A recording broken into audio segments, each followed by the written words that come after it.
Ladies and gentlemen, all set for the clash of the decade between two teams, RCB and Chennai Super Kings.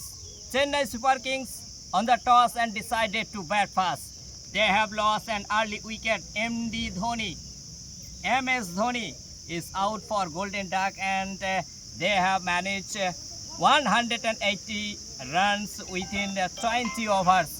It is great opportunity for RCB. What will be happen after some time? Who will be win this match? The target for RCB 181 runs with 20 overs. Well done, well done. Well partnership for opener batsman. They have an over 100 runs, and in this moment, it was great, interesting moment.